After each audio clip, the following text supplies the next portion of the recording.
اگر ہمیں کوئی شخص کہتا ہے کہ شب برات کو اٹھ کے نفل نہ پڑھو تو بھائی نفل ہم نے پڑھنے اللہ کی رضا کے لیے، ہمیں کسی بندے سے ڈگری لینے کی ضرورت نہیں، نہ تو ہمارے اور رب کے درمیان معاذ اللہ کوئی وسیلہ ہے کہ تو کہے گا تو پڑھیں گے، جب دل کرے گا پڑھیں گے، اور جتنے دل کرے گا پڑھیں گے۔ ہم تو نفل کہہ رہے ہیں اس کو، ہم نے کب کہا ہے ضروری ہے جو عشاء پڑھ کے سو جائے فجر تک سویا رہے، ہم اس کو گناہگار نہیں کہہ رہے، لیکن یہ ضرور کہیں گے کہ گولڈن چانس مس کر دیا اس نے چانس مس کیا ہے، یہ تو اللہ کی رحمت کا موقع تھا۔ حضرت سیدہ عائشہ صدیقہ رضی اللہ تعالی عنہا ارشاد فرماتی ہیں کہ شعبان کی 15ویں رات تھی، یعنی شب برات کی رات، فرماتی ہیں شعبان کی 15ویں رات تھی، میں نے اچانک نظر ڈالی تو حضور میرے بستر میں تھے، پھر میری نظر پڑی تو حضور نہیں تھے، میرے دل میں گمان آیا، خیال آیا کہ شاید کسی اور زوجہ کی طرف حضور کا میلان تباہ ہو گیا ہو، وہاں تشریف لے گئے ہوں۔ فرماتی میں اٹھی باہر گئی تو نبی کریم علیہ السلام جنت البقیع میں تھے، قریب ایک جگہ پہ حضور دعائیں مانگ رہے تھے۔ فرماتے میں گیا تو حضور فرمانے لگے ابو بکر کی بیٹی تو نے کیا گمان کیا کہ اللہ کا رسول تیری حق تلفی کرے گا؟ عرض کی حضور آپ مالک ہیں، کہیں اور جانا چاہیں تو میری طرف سے پابندی نہیں۔ کہتی ہے وہاں کھڑے کھڑے میرے رسول کریم نے بیان فرمایا، یہ ترمذی کے لفظ ہیں، حضور نے فرمایا عائشہ یہ شعبان کی 15ویں رات ہے، مدینے میں سب سے زیادہ بکریاں بنو کلب کا قبیلہ پالتا تھا، فرمایا آج کی رات بنو کلب کے قبیلے کی بکریوں کی تعداد کے مطابق اللہ میری امت کے لوگوں کی بخشی فرما دے گا۔ یہ وہ رات ہے۔ جناب عائشہ صدیقہ رضی اللہ تعالی عنہ نے بات رات کو سنی تنہائی میں نبی پاک سے، رات کو تنہائی میں حضور سے سنی، سویرے جناب عائشہ نے کل امت کو بتائی۔ اگر یہ بات اہمیت والی نہ ہوتی تو بی بی صاحبہ آگے روایت کرتی، یہ کتابوں میں آتی، یہ لوگوں کو بتاتی۔ حضرت عائشہ نے روایت کیا اور مولا علی شیر خدا نے تو کھل کے کہا، ابن ماجہ میں حضرت علی سے پیار کرنے والوں کے لیے الگ عنوان، مولا علی نے کھل کے فرمایا شعبان کی 15ویں رات کو رات عبادت کرنا اور سویرے روزہ رکھنا۔ حضرت علی کے لفظ بائی نہیں سیاستہ میں، رات کو روز عبادت کرنا، دن کو روزہ رکھنا۔ ویسے تو رب کریم ہر روز تہجد کے وقت پہلے آسمان پر نزول اجلال فرماتا ہے اور لوگوں کو فرماتا ہے کوئی بخشش مانگنے والا؟ اور فرمایا ہر روز تہجد کے وقت یہ اعلان ہوتا ہے، پر شب برات کو نا شروع رات سے یہ اعلان شروع ہو جاتا ہے۔ ادھر دیکھو میری طرف، مغرب سے اعلان شروع ہو جائے گا۔ اللہ کرے آپ کو سمجھ آئے، اللہ کرے آپ کو، اور بھائی یہاں باہر لوٹ سیل لگ جائے، یہاں ابھی سیل لگ جائے، 5000 والا جوڑا 1500 میں تو رش ختم ہوگا۔ اور بھائی اگر یہ لگ جائے، چلو یہ تو دور کی بات ہے نا، ہم تو لنگر والے لوگ ہیں، اگر لنگر کا اعلان ہو جائے کہ بڑا تگڑا ہے، بڑا تگڑا، ہمارے ہاں تو شادی کی روٹی کھلتی ہے تو لوگ آخری روٹی سمجھ کے کھاتے ہیں، تو شاید اللہ ماشاءاللہ یہ آخری ہے، اس کے بعد نہ ملے گی۔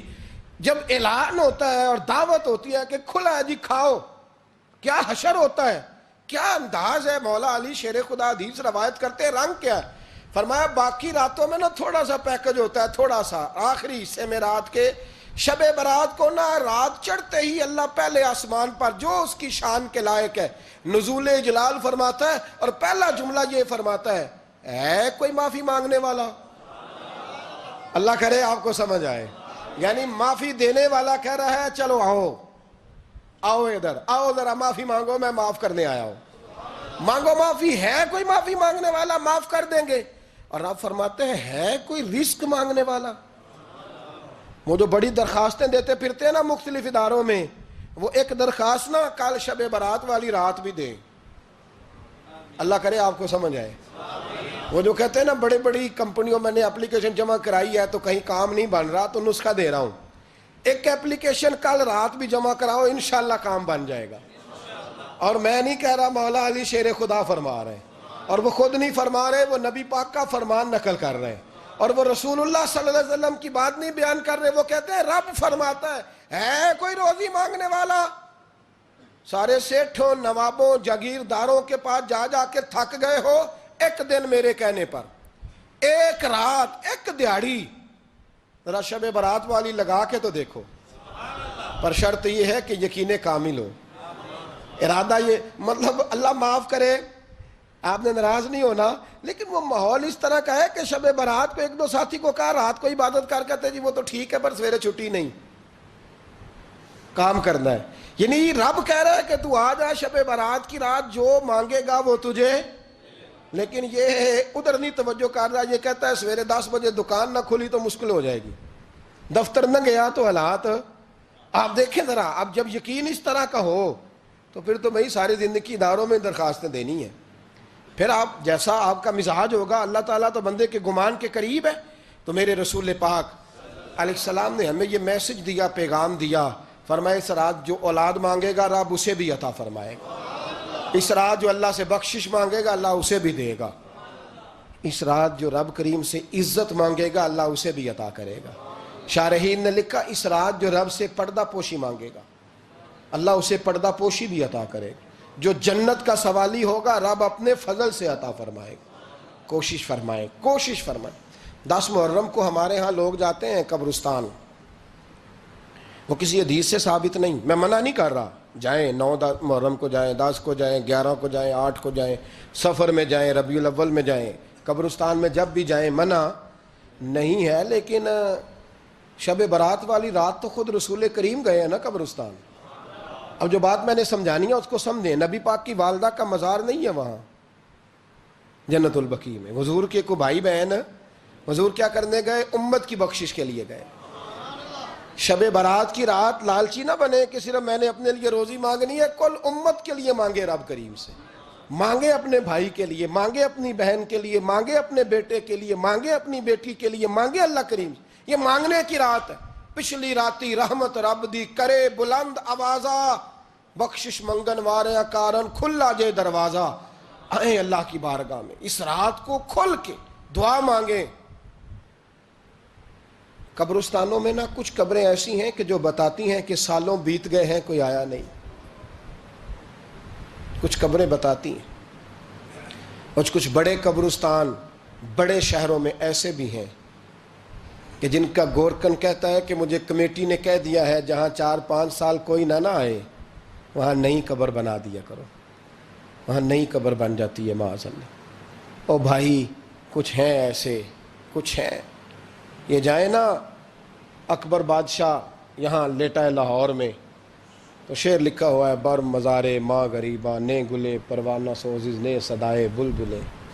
فارسی کا مقولہ لکھا ہے اس کی قبر پہ، کہتا ہے میں وہ غریب ہوں. اعلیٰ بادشاہ ہے مقبرے میں لیٹا ہے، کہتا ہے میں وہ غریب ہوں کہ نہ یہاں کوئی پروانہ آتا ہے نہ بلبل آ کے گیت گاتی. کوئی آتا ہی نہیں، کوئی فاتحہ نہیں پڑھتا، کوئی فاتحہ نہیں پڑھتا. او بھائی کئی قبریں ایسی ہیں جن پہ سالوں بیت گئے کوئی لوٹا نہیں. اور مشکات میں حدیث ہے میرے نبی کریم علیہ السلام نے فرمایا جو قبر میں ہوتا ہے وہ تو اس آدمی کی طرح ہے جو دریا میں ڈوب رہا ہے اور وہ انتظار کر رہا ہے کہ میرا بیٹا میرے لیے دعا مانگے، میری بیٹی دعا مانگے. پر بیٹے کو تو 27 سال ہو گئے، ملک سے باہر ہے. کاغذ بنے گے تو ابے کی قبر پہ آئے گا نا، اس کے تو کاغذات ہی نہیں مکمل ہو رہے. وہ بیٹے کو تو مشکل ہے بڑی، وہ تو کاغذات نہیں بن رہے. وہ تو دولت کا مطالبہ پورا ہوگا تو جب ہی وہ کام ہوگا نا. انتظار ہو رہا ہے قبروں میں میرا بیٹا دعا کرے، میرا بھائی دعا کرے. اور اگر بچہ دفن ہے تو وہ کہتا ہے میری ماں دعا کرے، میرا باپ دعا کرے.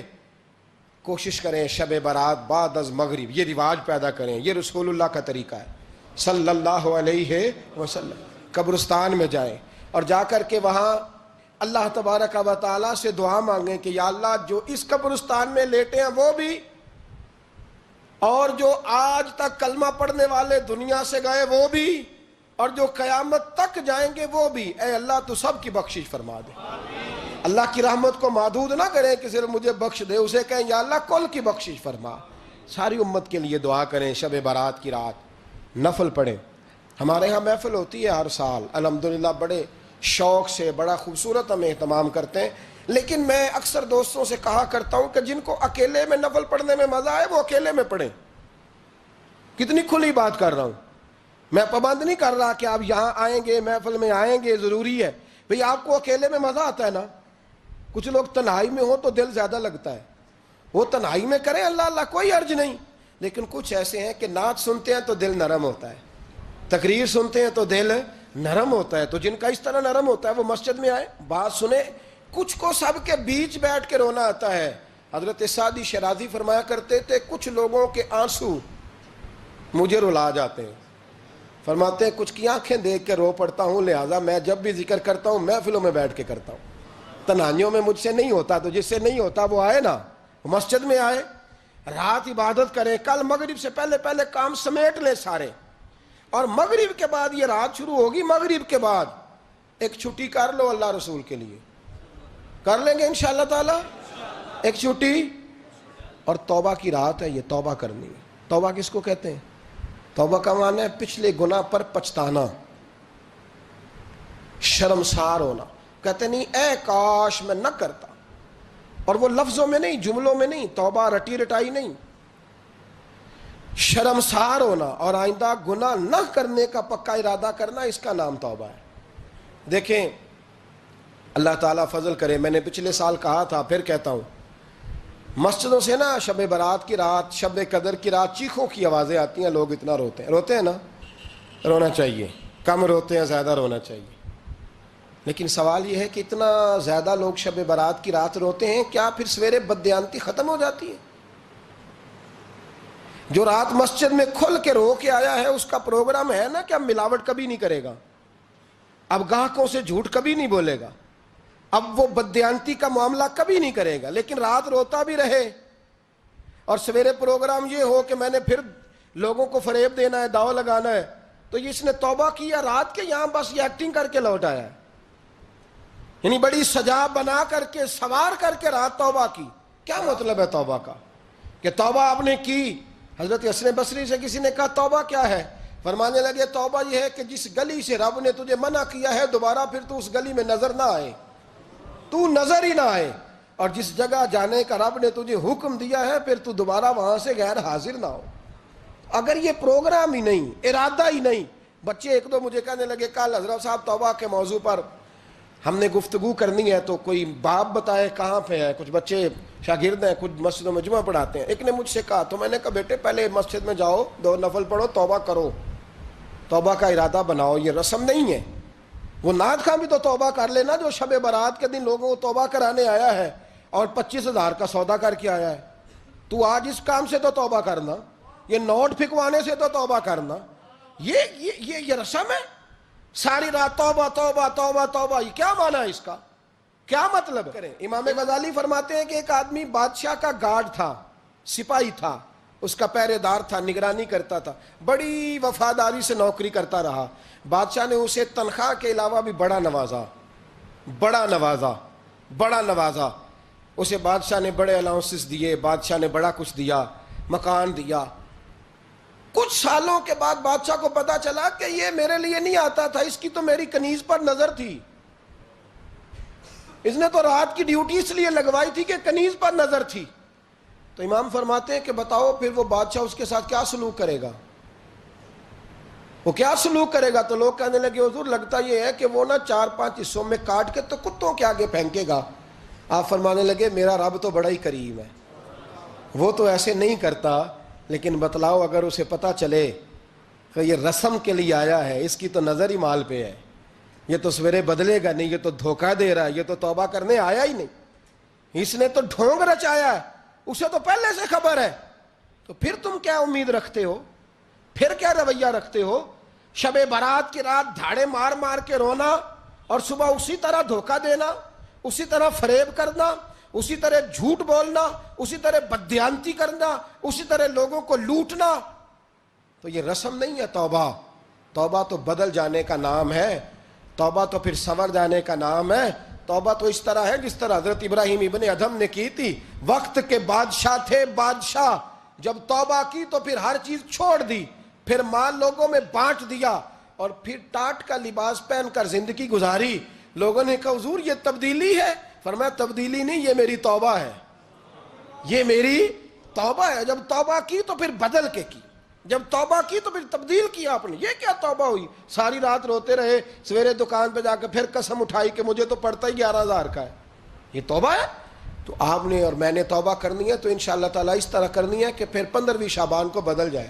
یہ جو موقع آتے ہیں نا شب برات کے, شب قدر کے، یہ بنیادی طور پر اللہ تعالیٰ کی طرف سے دی ہوا موقع ہوتا ہے کہ چلو تمہیں چانس دیتے ہیں، تمہیں چانس دیتے ہیں، پابندی کوئی نہیں، لیکن رب کی طرف سے نا موقع ملتا ہے، چلو تمہیں ایک موقع دیتے ہیں، چلو اپنے آپ کو کلیئر کر لو، تمہیں موقع دیتے ہیں۔ یا اللہ کیا کرے، کچھ بھی نہیں، آ کے نا سچے دل سے 2 رکعتیں پڑھ کے توبہ کرو، عرش کا مالک پچھلے سارے ہی معاف کر دے گا، کچھ بھی نہیں، آؤ موقع ہے۔ ان لوگوں کی باتوں پہ نہ جائیں جو بلا وجہ پریشان کرتے ہیں، ہمیں بھی روز ہی سوال آتے ہیں، دل نہیں کرتا، کچھ باتیں ایسی ہیں جو کرنے کو طبیعت نہیں چاہتی، میں کروں گا بھی نہیں۔ لوگوں کو شب برات کا حوالہ بھی نہیں مل رہا، حالانکہ ترمذی شریف میں حدیث موجود ہے، صحاح ستہ کی روایت ہے، ترمذی میں موجود ہے۔ پہلے کہتے ہیں صحاح ستہ سے دکھاؤ، جب صحاح ستہ سے مل گئی تو آپ اور کدھر جانا ہے؟ اور ابن ماجہ میں موجود ہے مولا علی کی روایت، اور ذرا ترتیب دیکھیے گا، یہ ترمذی کی حدیث ہے، اور امام ترمذی نے تو پورا باب باندھا ہے 15ویں شعبان پر، پورا باب۔ اب تمہاری مرضی ہے، اگر تم نئی بات کو سمجھنا چاہتے۔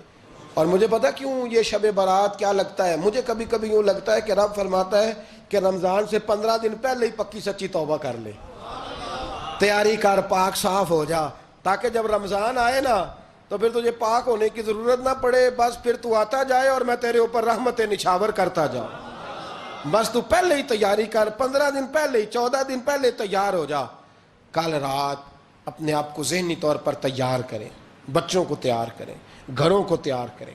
اب جب مہمان آتے ہیں نا بڑا کچھ کرتے ہیں، شب برات آئے تو مصلے ایک دفعہ دھویا کریں، ایک دفعہ مصلے دھویا کریں۔ فرش دھوتے ہیں نا، مہمانوں نے آنا ہے تو ایک کمرے کا فرش دھو کے صاف کریں کہ خواتین نے یہاں ساری رات نماز پڑھنی، یہ ارادے بنائیں۔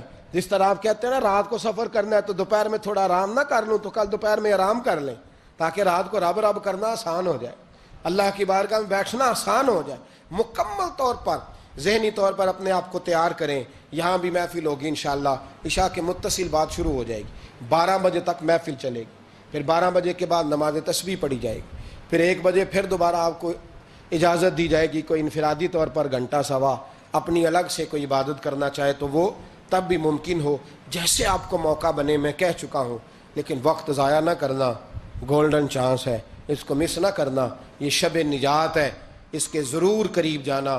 رب کریم سمجھنے کی توفیق عطا فرمائے۔ آخر دعوایا ان الحمدللہ رب العالمین۔